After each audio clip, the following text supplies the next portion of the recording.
first mistake is trying to be cheap agad at the first instance. They Cheap in think what way? they're trying to get a bookkeeper from Facebook or communities that they will only Bookkeeper pay. from TikTok sumasayaw, ganon. Oo, mga ganun, that will only pay, I don't know, 500 pesos, 1,000 pesos a month. And it's not even doing the right thing. Yeah. So that's a big problem. It creates that, snowballing, ticking bomb. Yep. That when the time comes na ito na, this potential investor wants to fund you. They ask for your books. You don't have any books to show. It's just the Google Sheet, the listing of all the unpaid bills or, the invoices and whatnot. It's very unstructured. These investors will want to see, are you really kumikita? Are really, or if not, hindi ka kumikita, it's okay. But still show me what the P&L looks like, what the balance sheet looks like. It won't lie. It never lie. Yeah, Right. because I guess, yes, there are investors who are, I think mostly, if maybe 80% of them are also finance people. They have the orientation of a finance person. So just like, when you go to supermarket or department store, before you even buy a certain product, you also assess, diba? Is this the right product for me? Mura ba? Mahal ba? And how can you say it's mura or mahal without looking into what the similar product in the market is having, diba? So, how can you tell to your investor now mura ka or mahal if you don't have the proper financial records? Diba? So it's about that. So that's the first mistake. Trying to be saving money, or the second, prioritizing, or third, prioritizing getting finances in check through proper accounting. Yes. That's very fundamental. People always, I think this is also a mistake a lot of times by some of the in the space, some of the founders or even their investors. They think that once they put in say a person who is somehow knowledgeable on finances, but kaya na yan, bahala ka na. Kaya na yan, bahala na. I mean, tayo? Okay tayo dito. Basta, di ba? You can survive. Yeah. But I can tell you right now, I'm even having some of, my clientele right now are even former CFOs of some of the companies. And I can tell na namana nila yung problema. Yep. So This became a bad habit. It became a bad habit. So it's very common, founder mistake. Second, yun nga, taxes. Accounting is one. No? Taxes, laging magkakambal yan. So here's the thing. I know a lot of founders here are, including me, we don't want to pay taxes. But actually, my goal as really a good CFO is to enable you to effectively and efficiently pay taxes. Why? Masakit. Kasi napupunta sa maleta, but that's another story. Oh, we don't have a choice. Yeah. Okay. Like for example, for every benta, there's VAT. Kung hindi man VAT, other percentage tax. So there's always tax in everything. Once you get into the black line, there's also income tax. Yep. Gusto mo, nag-flex, you're a founder, you're trying to flex your wealthy.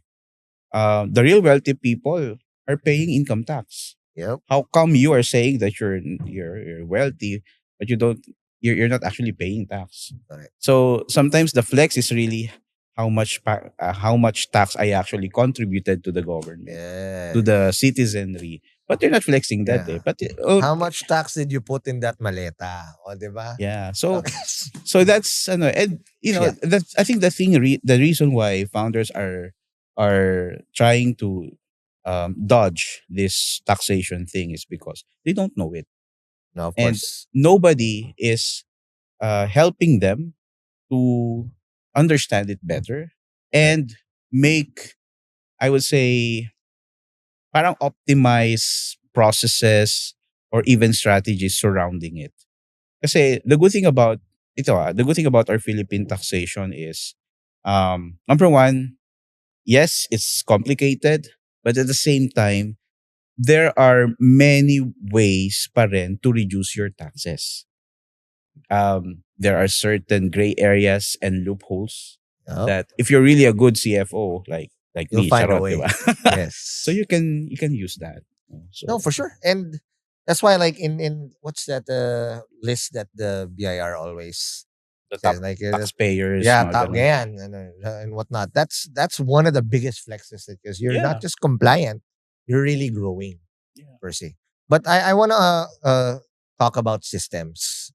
Kasi it's only recently Mm. na, is it compliance lang ba and then a lot of manual work? Because one of the things that will make this easier for a founder to really execute is if it doesn't have to be manually done. Yeah. In a world where AI can automate pretty much anything now, Mm. what systems should founders even start into? I mean, I know the answer because, Yeah, like, for yeah. example, because of Jay, we are now in zero. Yan. Pam behind the camera is the zero girl in PNA. Ayan. Sila ni Yeah. Madam Ivy. And I'm really embarrassed. It is only at year 6, year 7 that we're only doing this. But I'm proud that we actually went through hell and really come out na, "Oo nga, we should have done this before." Oh, But if I can have a do-over, I would have done it in day 1. yeah. But if you're a founder and you're just about to go to hell like us, don't worry, you'll be alive. Don't worry. It's how Yeah. you get used to hell. But don't go to hell without this. So what were those systems na dapat meron? And let's break the stigma that it's expensive and inefficient and what other stuff. Yeah. What are these things? Yeah, so there's a very so many cloud accounting systems that founders can make use of. Mm. Just a normal SaaS subscription every month. It doesn't cost that much. You know what will cost that much is not having them in the first place. Because to the point of Ron kanina, at least now, Ron, you can see the full PNL, very Right. dynamic and real time, di ba? Unless, depende kung kailan nag-update si Pam. Kung nag-TikTok Nag-follow up bigla yung May. nag-TikTok masyado si Pam, late yun konti. Ayan, Oo, there you go. So, Mm. but it provides you as a business owner or your management team, it's a good tool for decision making. Yes. So the point here is that it's a very small cost compared to the benefit that you can get out of it. You'll make better decisions. Number one, you will not end up doing catch up, on your year end reporting. That's number two. Number three is that later on, when you apply for, say, fundraising, financing, whether it's through debt or equity, it's still the same statements that will be asking from you. And if you have those kinds of system, it's readily generated, extractable, and you can just send it over. Yeah. So I do have a lot of, and this is common not only in the startup scene, even in the SMEs. And you would know there's also like companies that are raking in hundreds of millions of pesos or even billions in revenue, pesos, who they don't actually, well, they do have a good accountants, but the systems are not talking to each other.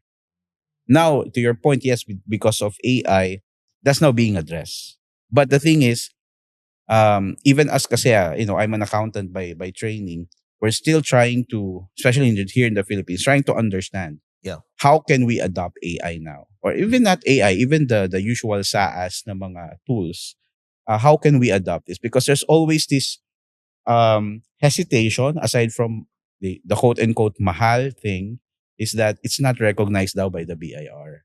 But again, there's also workarounds to The it. gray area is where you live. Yes. Yes. So, I built, scaled, exited probably more than 100 companies na.